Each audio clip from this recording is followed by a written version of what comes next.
Assalamualaikum warahmatullahi wabarakatuh. Kembali lagi bersama saya Muhammad Haris Arfi. Nah, di sini saya akan membuat video yang berbeda dengan konten-konten sebelumnya.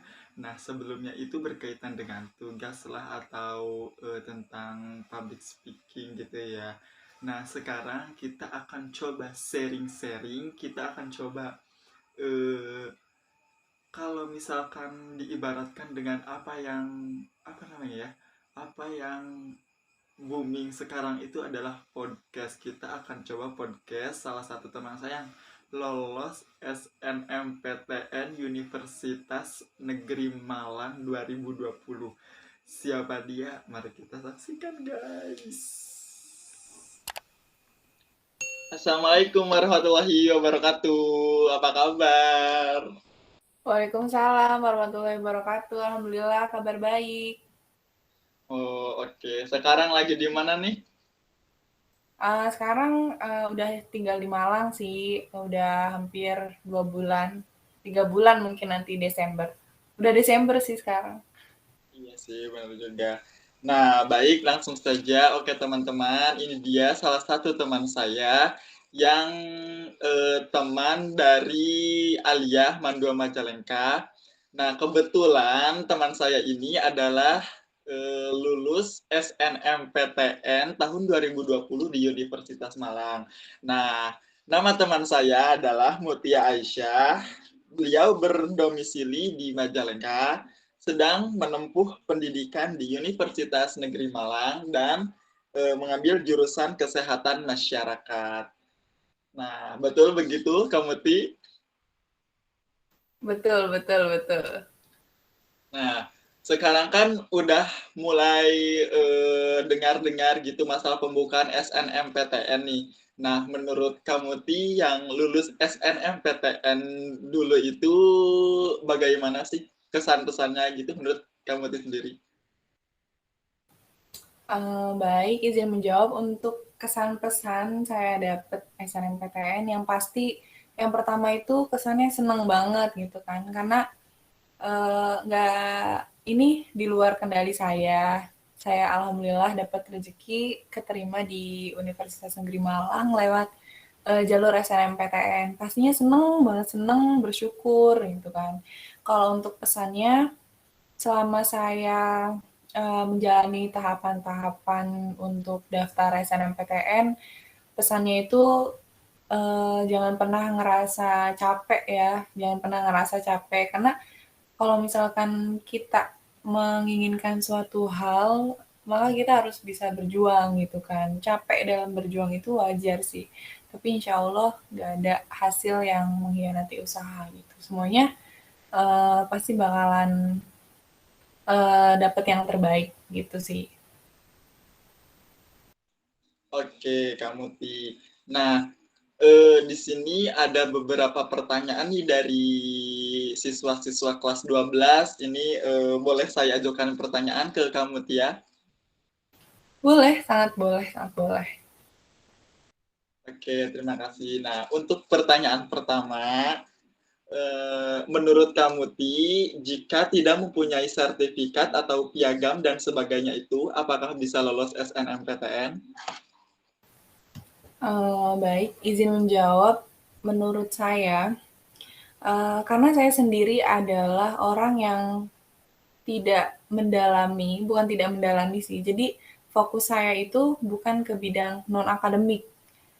Saya lebih merasa bahwa diri saya itu ada di akademik gitu kan. Jadi saya nggak banyak memperoleh sertifikat. Selama saya di Alia juga, saya nggak pernah mengikuti lomba yang misalkan olimpiade dan lain sebagainya itu saya nggak pernah ikut. Dan untuk di ekstrakurikuler juga saya nggak ikut juga kan. Saya waktu itu ikut cuman di semester 1 kelas 10, semester 2 deh kalau nggak salah. Nah setelah itu saya keluar, saya nggak ikut organisasi, saya cuma ikut OSIS waktu itu. Dan saya juga nggak merasa nggak terlalu aktif di OSIS gitu kan. Jadi saya sendiri selama di Alia saya nggak memperoleh sertifikat kejuaraan apapun dan alhamdulillah tapi saya bisa lolos SNMPTN. Jadi menurut saya sertifikat, menyertakan sertifikat atau melampirkan sertifikat itu bukan satu hal penting, maksudnya bukan poin utama untuk lulus SNMPTN. Yang terpenting itu adalah nilainya sih gitu. Menurut Iya, saya sih itu. Tapi jangan mengesampingkan juga bidang non akademik. Kalau misalkan bisa menjalani dua-duanya ya kenapa enggak gitu sih. iya betul. Jadi untuk sertifikat atau piagam itu cuma nilai tambahan gitu untuk penguat seperti itu ya kamu Ti. Iya, untuk nilai plus aja gitu. Nah, selanjut nih untuk pertanyaan kedua. Nah, ada pertanyaan seperti ini. Kalau misalkan tidak ada alumni di perguruan tinggi negeri yang kita pilih, kemungkinan itu kita bakal lolos atau tidak sih, Kamuti? Menurut Kamuti bagaimana? Izin menjawab, ini pertanyaannya sesuai dengan apa yang saya alami ya. Karena saya itu lolos SNMPTN di Universitas Negeri Malang itu sebelumnya belum ada alumni dari Alia gitu. Jadi sebenarnya ada kemungkinan untuk kita lolos SNMPTN di universitas yang sebelumnya belum ada alumni gitu sih. Oh, berarti itu tidak begitu menjamin ya kamu. Jadi kalau misalkan tidak ada alumni juga, kalau misalkan mencoba itu gak apa-apa, siapa tahu rezekinya seperti itu kan.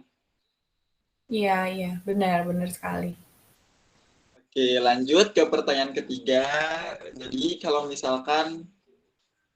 misalkan nilai rata-rata kurang dari 85, apakah bisa lolos di kampus ternama? Menurut kamu itu bagaimana itu? Wah, ini pertanyaannya benar-benar relate ya sama yang saya alami gitu. Jujur, saya nilai rata-rata dari semester 1 sampai semester 5 itu nggak sampai 85. Cuma ada di 82,7 waktu itu. Saya cukup insecure kan waktu itu sama teman saya yang dia juara umum, karena saya yakin apa sih dia nih yang keterima SN gitu kan. Karena nilai rata-rata saya aja nggak sampai 85 waktu itu, cuma di 82,7. Tapi saya coba aja deh dulu gitu. Saya pilihan pertama waktu itu di IPB, di Bogor, pilihan keduanya di UM. Dan alhamdulillah ternyata saya bisa lolos di sana gitu. Jadi sebenarnya sampai saat ini, saya juga pernah bertanya ya sama alumni yang lolos di SNMPTN. Untuk lolos SNMPTN itu sistem penilaiannya itu belum diketahui sampai sekarang. Jadi kita nggak tahu. Kita bisa lolos SNMPTN itu eh, seperti apa sih mekanismenya? Apakah nilainya harus selalu naik atau nilainya yang penting stabil atau gimana gitu kan. Sampai sekarang itu saya juga belum tahu gimana penilaiannya itu seperti apa. Jadi bismillah aja sih, coba aja. Nggak ada yang nggak mungkin sih di dunia ini selagi kita mau berusaha. Gitu. Iya, betul sekali kamu Ti. Berarti intinya itu jangan insecure, jangan insecure. Kalau misalkan kita bisa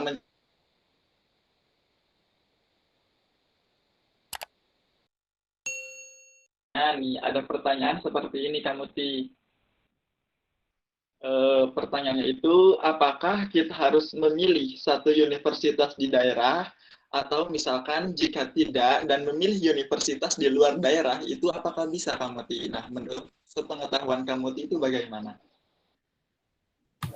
Izin menjawab, waktu tahun 2020, ketika saya konsultasi sama guru BK, waktu itu guru BK menyarankan untuk memilih satu universitas di daerah asal kita dan satu universitas di luar daerah kita gitu kan. Dan mungkin itu strategi sih, strategi. Makanya kita harus milih satu satu univ di daerah kita dan satu univ di luar daerah kita gitu. Jadi kalau misalkan bisa, ya kita harus pilih satu univ yang ada di daerah kita. Misalkan saya tinggal di Majalengka nih, Majalengka kan Jawa Barat, berarti saya harus pilih satu universitas di Jawa Barat. Misalkan saya pilih Unpad, tapi pilihan yang keduanya usahakan jangan yang sama-sama kuat gitu. kan ada tuh beberapa universitas yang nggak mau dijadikan pilihan kedua. Jadi di situ kita emang harus pinter-pinter cari strategi juga sih, gitu. Baik, Kak Muti, terima kasih. Nah, lanjut. Pertanyaan berikutnya itu, menurut Kak Muti sendiri itu bagaimana sih cara mengetahui keketatan jurusan itu? Apakah tahu gimana caranya mengetahui keketatan jurusan? Seperti itu, Kak Muti. Eee, untuk mengetahui keketatan jurusan ya, waktu itu saya pilih Universitas Negeri Malang kan pilihan kedua dan IPB saya pilih di pilihan pertama. Waktu itu saya pilih jurusan yang peminatnya waktu itu cukup banyak. Peminatnya cukup banyak, tapi untuk kuotanya juga banyak gitu. Waktu itu saya pilih IPB, Agronomi, dan Hortikultura waktu itu. Kuotanya sekitar 79. Dan itu yang paling banyak. Akhirnya saya pilih tuh yang itu. Ternyata mungkin strategi saya salah. Jadi saya harus memilih jurusan yang kurang diminati oleh orang, tapi dengan kuota yang banyak gitu. Di situ saya keliru sih. Tapi saya pilih Universitas Negeri Malang, ilmu kesehatan masyarakat, waktu itu kuotanya 200, hampir 200 waktu itu. Nah, saya pilih di situ. Jadi, sebenarnya emang kita harus pintar cari strategi, cari peluang, dan kita harus lihat kuotanya. Karena kalau untuk passing grade itu setiap kampus nggak akan mengeluarkan passing grade. Yang saya tahu dari guru BK saya pernah bilang untuk passing grade itu dari kampus secara resmi mungkin tidak mengeluarkan. Jadi yang ada di internet itu cuman sebagai apa ya? Gambarannya aja kurang lebih segitu. Gitu sih. Oke, Kak Muti, terima kasih untuk jawabannya. Nah, ada beberapa pertanyaan lagi. Ya, salah satunya itu, menurut Kak Muti itu bagaimana jika nilai naik turun? Atau misalkan nilai semester 5 itu nilainya turun. Nah, apakah itu bisa lolos? Gitu, Kak Muti. Izin menjawab, untuk masalah nilai ya, jujur waktu itu nilai saya dari semester 1 sampai semester 5 naiknya nggak terlalu signifikan banget. Jadi, misalkan dari semester 1 saya dapat 79, di semester 2-nya saya dapat 81 misalkan, itu kan berarti cuma naik 2 poin kan, gitu. Jadi, menurut saya untuk naik turunnya nilai itu mungkin bisa dikatakan nggak terlalu berpengaruh juga gitu. Cuman yang namanya kan tadi saya udah bilang lagi kan kalau untuk penilaian SNMPTN itu sampai sekarang belum tahu gimana mekanisme penilaiannya gitu kan. Ada yang dapat rata-rata 86 ternyata dia nggak lolos, ada yang dapat 83 ternyata dia lolos gitu kan. Jadi untuk nilai ya semaksimal mungkin memang harus diusahakan naik. Tapi jangan itu juga, jangan putus asa misalkan, "Kok nilai saya di semester ini turun ya? Oh ya berarti saya nggak punya kesempatan untuk bisa lolos SN." Dan itu jangan sampai ada pemikiran seperti itu, karena saya juga mengalami di mana peringkat saya benar-benar turun waktu itu di kelas 11, dan di situ saya juga nggak yakin sih kalau misalkan saya lolos SNMPTN, saya nggak terlalu yakin waktu itu. Cuman ya setelah saya berpikir, "Oh iya ya, nggak ada yang nggak mungkin." Akhirnya ya udah dicoba dan ternyata alhamdulillah sih berhasil rezeki gitu.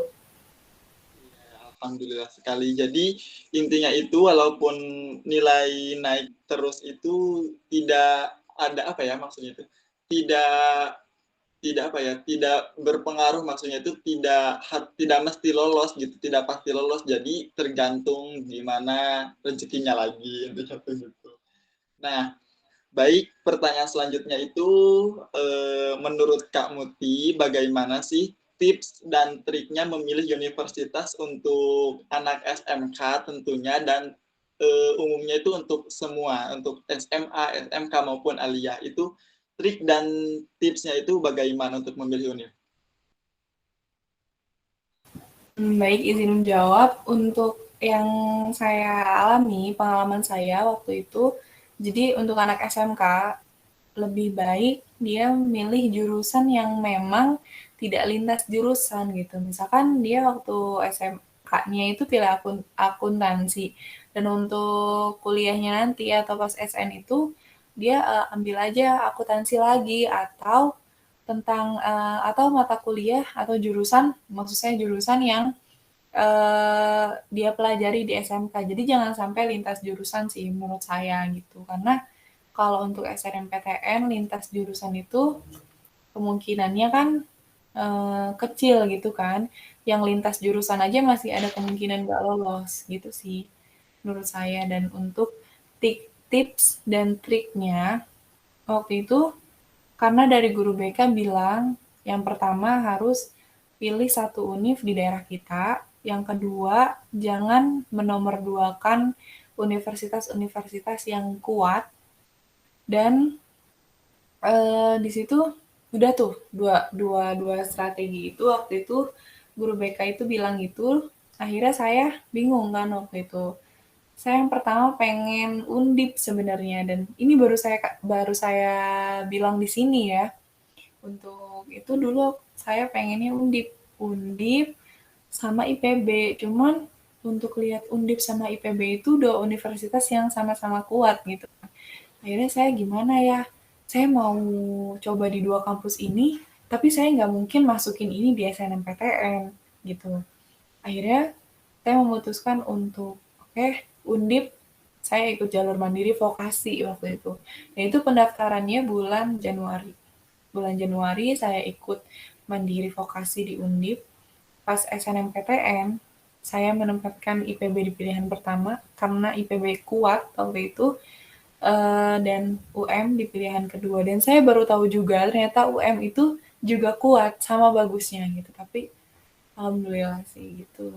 Jadi menurut saya emang harus sering konsultasi sih sama guru BK, karena kan guru BK yang menangani langsung, yang membantu proses kita. Jadi kan sedikit banyaknya informasi yang kita dapatkan itu emang harus sesuai dengan anjuran yang dari guru BK itu. Gitu sih.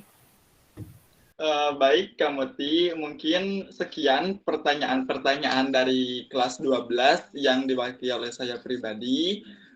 Terima kasih untuk waktunya. Semoga lancar-lancar terus dalam mencari ilmunya di Universitas Negeri Malang. Terima kasih atas jawaban-jawaban yang sudah dijawab oleh Kak Muti. Mungkin ada sepatah dua patah untuk kelas 12 gitu Kak Muti. Iya, sama-sama. Terima kasih juga buat doanya, dan saya mau berpesan sih untuk kelas 12, semangat, jangan pernah meragukan apa yang ada di diri kalian, karena potensi kalian itu emang harus dikembangkan.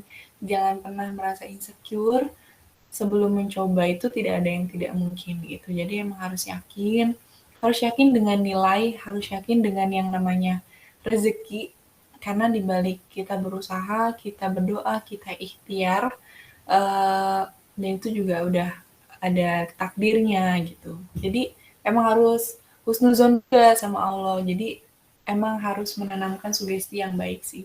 Oh ya, dulu saya itu percaya yang namanya tulisan itu adalah doa. Saya percaya yang namanya tulisan adalah doa. Akhirnya waktu itu saya bikin list, atasnya saya tulis Bismillah, terus sholawat tahu itu kan. Terus saya list, saya daftar di mana aja waktu itu.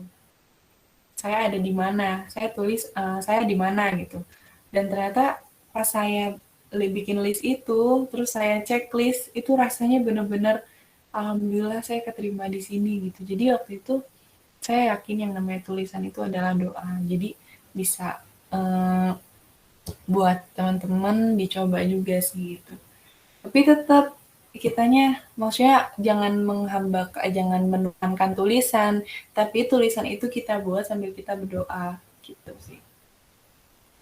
Oke, terima kasih Kak Muti untuk sepatah dua patahnya. Nah, untuk adik-adik kelas 12, jika ada yang ingin ditanyakan seputar SNMPTN, silahkan komen di bawah. Ya, silahkan komen di bawah.